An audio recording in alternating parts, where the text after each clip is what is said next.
Hello, good morning. मैं मानस, आपका दोस्त फिर एक बार इस सुबह के समय में नया सोच के साथ, नया विचार के साथ आया हूँ और आपके सामने एक छोटी सी कहानी बताना चाहता हूँ। यीशु मसीह के सेवकाई के समय में एक धनी युवा व्यक्ति यीशु मसीह के चरणों में आके बोला, प्रभु मैं उद्धार पाने के लिए क्या करूँगा? तो यीशु मसीह ने बोला, तुम व्यवस्था में जिस प्रकार लिखा है, जो आज्ञा दिया गया परमेश्वर के द्वारा, उसी आज्ञा का पालन करो। जैसे माता पिता को भय मानना, परमेश्वर को आदर करना, चोरी ना करना, व्यभिचार ना करना, हत्या ना करना। तो युवा व्यक्ति ने बोला, प्रभु ये तो मैं ज़िंदगी भर जन्म से लेकर के करते आ रहा हूँ। तो प्रभु यीशु मसीह ने उसकी ओर देखा और उसको बोला, ठीक है, तो तुम ऐसा करो, तुम्हारा जो धन है ये धन बिक्री करते हुए गरीबियों के बीच में तुम बांटो। और उसी समय युवा व्यक्ति का मन उदास हो गया, उसकी आंखें झुक गई, उसके चेहरा झुक गया और मेरे प्यारो वो चला गया। आज मैं आपको बताना चाहता हूँ मेरे प्यारो, उद्धार पाने के लिए हम सब चाहते हैं, लेकिन उसके लिए जो कीमत है वो चुकाना नहीं चाहते। मेरे प्यारो, आज दुनिया के लोग उद्धार पाने के लिए क्या कुछ नहीं करते हैं। वो लोग सोचते हैं कि मैं अच्छा काम करूँगा और उद्धार पाऊँगा। बहुत सारे लोग उद्धार पाने के लिए वो लोग चारों धाम घूमते आ रहे हैं। वो लोग उद्धार पाने के लिए गंगा में अपना जो हड्डी को विसर्जन करने के लिए उसके जो रिश्तेदार कोशिश करते हैं। बहुत सारे उद्धार पाने के लिए वो लोग पुण्य कमाने के लिए वो लोग लोगों को दान देते हैं, गरीबों को दान देते हैं, अनाथों को दान देते हैं। लेकिन मेरे प्यारो, प्रभु यीशु मसीह उस दिन जिस प्रकार कहा था और आज वचन के अनुसार भी हम देख सकते हैं, परमेश्वर के अनुग्रह के द्वारा ही हम उद्धार पा सकते हैं। मेरे प्यारो, कोई भले काम हमको उद्धार नहीं दे सकता, कोई उत्तम कार्य हमें उद्धार नहीं दे सकता, क्योंकि उद्धार से मुक्ति पाने के लिए हमको पापों से पूरी तौर से छुटकारा पाना बहुत ज़रूरी है। और मेरे प्यारो, जिंदगी भर हम जब देखते हैं कि हम क्या करते हैं, पाप से लिप्त रहते हैं। हो सकता है बहुत सारे जो लोग हैं, जो हो सकता है काम में पाप नहीं किया है, व्यभिचार नहीं किया होगा, हो सकता है चोरी नहीं किया होगा, हो सकता है लोभ नहीं किया होगा, लेकिन मेरे प्यारो, इसका मतलब ये नहीं है कि वो पापी नहीं है। मेरे प्यारो, मन से, कर्म से, वचन से हमने पाप किया है। आज बहुत सारे लोग हम जो भी अपने आप को धर्मी करके मानते हैं, वो लोग भी पापी है मेरे प्यारो, क्योंकि कहीं ना कहीं उसके सोच में भी कभी ना कभी वो पाप किया होगा।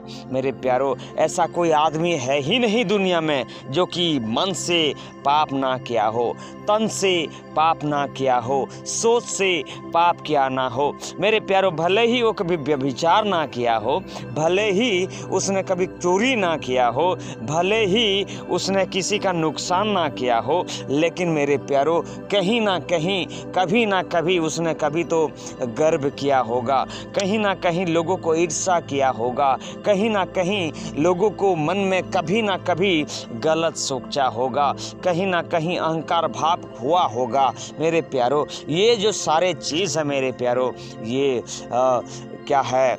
ये तो पाप है। अगर ऐसा सोचा भी नहीं मेरे प्यारो, मैं आपको बताना चाहता हूँ, हमारा जो गर्भ से हम पाप से रचा गया, क्योंकि हमारा खून जो है पाप से रचा गया। क्योंकि आदम और हवा जब पाप किया मेरे प्यारो, वो पापी बन गए और उसका पूरा जनरेशन क्या हो गया? पाप से भर गया, क्योंकि उसका ब्लड जो सर्कुलेट होते हुए उसका जो जनरेशन टू जनरेशन आया और सारे के जनरेशन क्या हो गया? पापी बन गए मेरे प्यारो। तो बाइबल के हिसाब से ऐसा कोई व्यक्ति है ही नहीं जो धार्मिक है।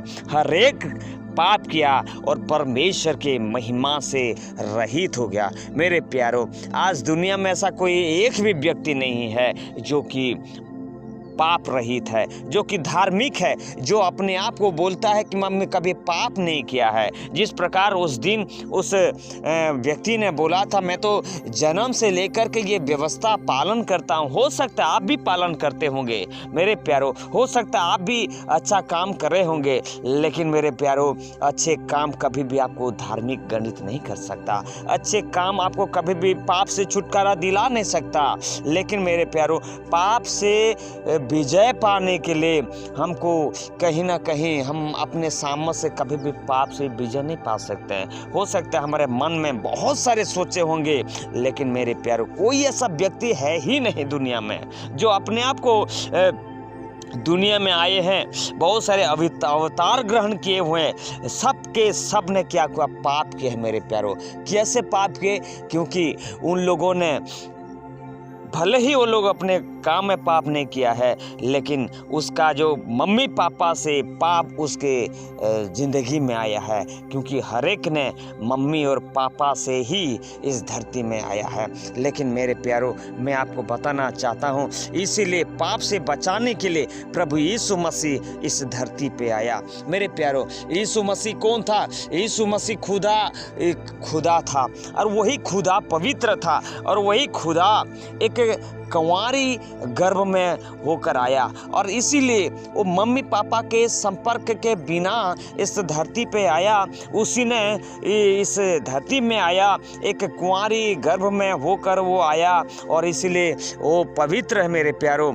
दुनिया में ऐसा कोई अवतार है ही नहीं जो अपने आप को पवित्र बोल सके, लेकिन मेरे प्रभु यीशु मसीह पवित्र है, क्योंकि वो कोई मम्मी पापा के संबंध से हुआ नहीं, लेकिन कुंवारी से जन्म ग्रहण किया मेरे प्यारो, और वो जन्म से वो पवित्र था, और धीरे धीरे वो मनुष्य के अनुग्रह और परमेश्वर के अनुग्रह से बढ़ता गया, और वो पवित्र ज़िंदगी बिताता गया, और हर भले काम किया, व्यवस्था का पूर्ण किया, व्यवस्था पालन किया, और एक पवित्र निष्कलंक बलि के हिसाब से अपने आप को तैयार किया, और उसके बलि के द्वारा, उसके बलिदान के द्वारा, उसके क्रूस पे मारे जाने के द्वारा सारे के सारे लोगों को वो उद्धार दे सकता है। क्योंकि उसका मकसद था मेरे प्यारो, लोगों को पापों से छुटकारा देने के लिए, लोगों को पापों से मुक्ति देने के लिए, उद्धार देने के लिए, और उसका मकसद यही था।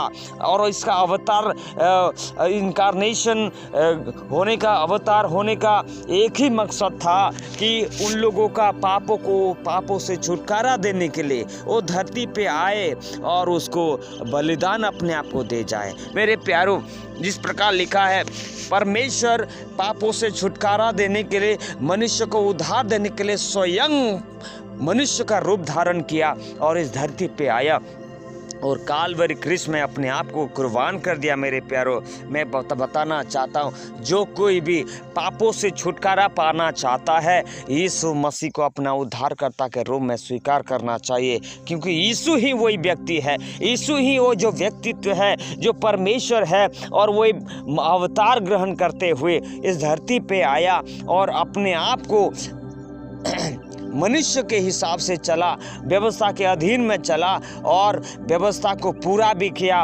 पवित्र हुआ, और बलिदान के स्वरूप अपने ज़िंदगी को दे दिया, और तीसरे दिन उसने क्या हो गया? जीवित हो गया।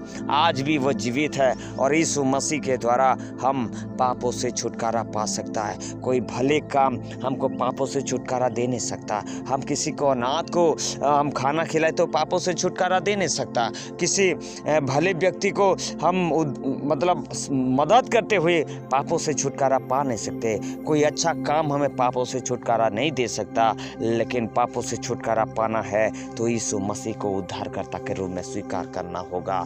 यीशु मसीह ने इस धरती पे मेरे लिए आया, और मेरे पापों के कारण उसने अपना जान को दिया, अपने लहू को बहाया, और उसने जान को देते हुए तीसरे दिन उसने फिर से मुर्दों में से जी उठा, और आज भी वो जीवित है। 40 दिन तक जीवित होने के 40 दिन के बाद उसने 40 दिन तक अपने लोगों को दर्शन दिया, और स्व शरीर उसने दर्शन दिया। ऐसा नहीं कि कोई भूत वो बोले, लेकिन वो स्व शरीर उसने दर्शन दिया। और इस प्रकार जो बातें जब थोमा उसका जो एक चेला, उसने अपने जो चेले लोग उसको बोला, तो थोमा ने बोला, मैं विश्वास नहीं कर सकता कि कोई मरे हुए व्यक्ति वो जी उठे, वो भूत हुआ होगा या फिर ऐसा कुछ हुआ होगा।